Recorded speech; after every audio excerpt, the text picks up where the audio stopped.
It started on one of those quiet Saturday mornings where the world feels too still, like it's holding its breath. Sunlight crawled up the front of the neat brick houses, the smell of fresh-cut grass still clinging to the air, and a man named Marcus Lane stepped out of his garage, key fob in hand, ready to take his Ferrari for a spin. The car gleamed cherry red, a machine that turned heads anywhere it went. But to Marcus, it was just a car. A gift from his campaign team after a whirlwind election, a symbol of how far he'd come.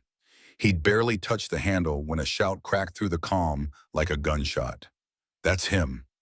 Marcus froze, the voice harsh, shaky with age but dripping with venom. Across the street stood Walter Briggs, a stocky man with gray hair sticking up in tufts, his finger aimed like a weapon. Beside him, his wife Judith, wrapped in pale pink pajamas and a silk robe, crossed her arms tight over her chest. Her lips curled as she narrowed her eyes at Marcus. "That's the thief," Walter barked. "I told you he didn't belong here." Marcus straightened, a sigh caught in his throat. He'd lived here for months, but this wasn't the first time Walter had glared at him like he was trespassing. He clicked the fob and the car chirped softly, but the sound was drowned out by the roar of a police cruiser speeding around the corner. Hands where we can see them, Marcus barely had time to turn before two officers leapt out, guns drawn, eyes sharp with suspicion. One of them, a broad man with a buzz cut and a jaw that looked carved from stone, shoved Marcus hard against the car. The other snapped cold steel cuffs around his wrists, twisting his arms until pain shot up his shoulders. "I live here," Marcus managed, through clenched teeth, his cheek pressed against the Ferrari's door. The buzz-cut officer sneered. "Save it. Guys like you don't own cars like this. Who'd you steal it from?" Marcus closed his eyes. He'd heard that tone before in airports and stores, on sidewalks. That voice that already decided who he was. He bit back the urge to answer. His father used to tell him, "Silence can be power, son. Don't waste your words on fools."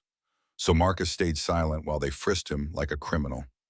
Walter crossed the street, Judith following, close, her robe sweeping the pavement. "See," Walter said to the officers, puffing his chest out. "Knew something was off about him, sneaking around scaring honest folks. We keep this neighborhood safe." Judith's voice was cold as ice.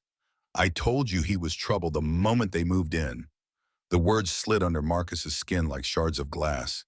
He'd led Marines through ambushes in Afghanistan, carried bleeding brothers on his shoulders through fire, but this was the battlefield that never changed. One officer yanked his key fob out of his pocket, holding it like evidence. "Hot-wired, huh? Let's see what toy you hacked." He accidentally pressed the button and the Ferrari's headlights blinked, but Walter scoffed. "Doesn't prove a thing. They know how to reprogram those gadgets." Marcus's jaw tightened.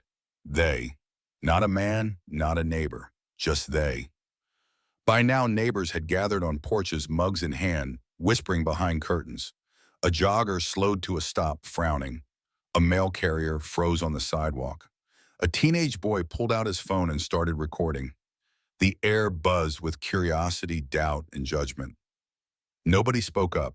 The second officer, leaner, but with a smirk carved into his face, grabbed Marcus by the cuffs and hauled him toward the squad car. "Come on, thief. Let's take you downtown." Marcus winced as the cuffs bit into his skin, but didn't say a word. He scanned the crowd, their expressions a mix of amusement, disapproval, and fear. He'd spent his whole life proving people wrong. Maybe today he wouldn't have to say a thing. "Got something to say, criminal?" the smirking cop taunted. Marcus finally turned his head, his voice low, calm, steady. "You sure you want to finish this arrest?" the cop laughed. "You threatening us?" "No," Marcus said softly. "I'm warning you." That stopped them. The smirk faltered for a split second. Walter barked from behind. "Don't let him play games. You can see it in his eyes. He's dangerous." Marcus chuckled, a sound that made Walter's face turn red. With his wrists pinned, Marcus shifted his thumb just enough to press the fob in the cop's hand. The Ferrari roared to life, its engine snarling like a lion. At the same time, the garage door behind them hummed open, revealing neatly parked cars, a child's bike leaning in the corner, and family photos lining the wall. The name Lane was engraved on a brass plate by the door. A gasp rippled through the crowd. The boy filming whispered, "Yo, that's his house." The officers froze, pride locking them in place. Walter's voice trembled with rage. "Don't let him trick you. These people are clever." Marcus stood still, calm cuffed, but now every pair of eyes was shifting. "Call your chief," he said quietly. The buzz-cut cop hesitated. His partner scoffed. "You're wasting your breath." "Call him Marcus," repeated his voice like steel. The air grew tense. The crowd sensed something shifting. After a moment, the buzz-cut cop grabbed his radio. "Dispatch, this is Unit 12. I need the chief on the line. Now." Static crackled. A deep voice came over the speaker. "Unit 12, what's your emergency? You better have a damn good reason for pulling me out of a meeting." The officer cleared his throat. Chief, we've got a suspect detained. Possible car theft. Caller ID'd him as suspicious. Claims he lives here. Says he's, spit it out," the chief barked. The officer winced. "He says he's, you know, the mayor." There was a pause. Then the chief's voice thundered, "You absolute idiots. That man is Marcus Lane, the newly sworn-in mayor of Brookhaven. My boss. Your boss." The words exploded like fireworks. The crowd gasped. The boy filming nearly dropped his phone. Judith's arms fell to her sides, shame flashing across her face. Walter's mouth opened and closed like a fish. The cops scrambled, hands shaking as they fumbled with the cuffs. "Mr. Mayor, sir, I'm so sorry," the buzz-cut cop stammered. Marcus rubbed his wrist slowly, letting the red marks show. His voice stayed calm, but it cut sharper than any scream. "You didn't see a man standing in his own driveway. You saw a black man, an assumed thief. You humiliated me in front of my neighbors, your community, and now the entire world because that kid over there caught everything on camera." The teenager lifted his phone, higher pride flashing in his eyes. The crowd murmured, shame creeping over the faces of those who'd stayed silent.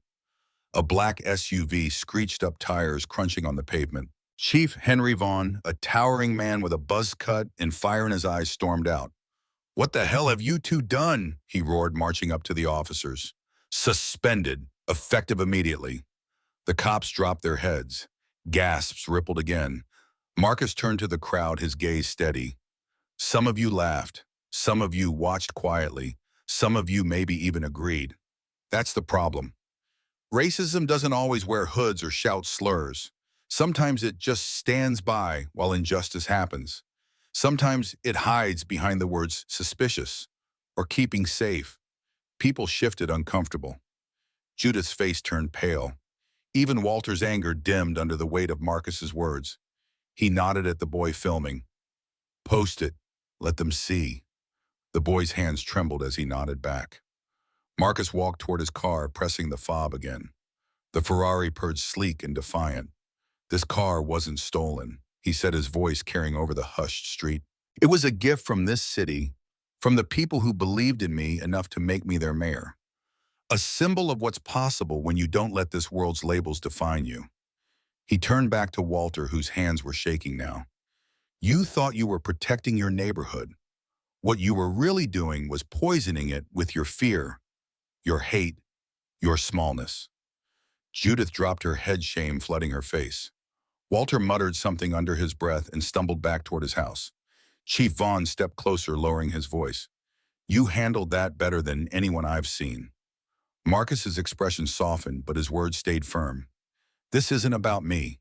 It's about every man who's treated like this without a title to protect him." He slid into the Ferrari, the red paint blazing in the sunlight. He glanced at the camera one last time, his voice calm but unforgettable. "You don't measure a man by the car he drives or the color of his skin. You measure him by the truth he carries, and the truth always comes out." The engine roared as Marcus pulled away, the street silent, except for the sound of his car echoing like thunder. Neighbors stood frozen, their morning coffee forgotten. The teenager stared at his screen, already hitting upload. "And now I'll ask you, what would you have done? Would you have stepped up, or would you have stayed quiet? Because sometimes silence isn't neutral. Sometimes silence is the loudest agreement of all." If this story hit a nerve, subscribe, share it, and tell me in the comments, have you ever seen something like this, and did you speak up?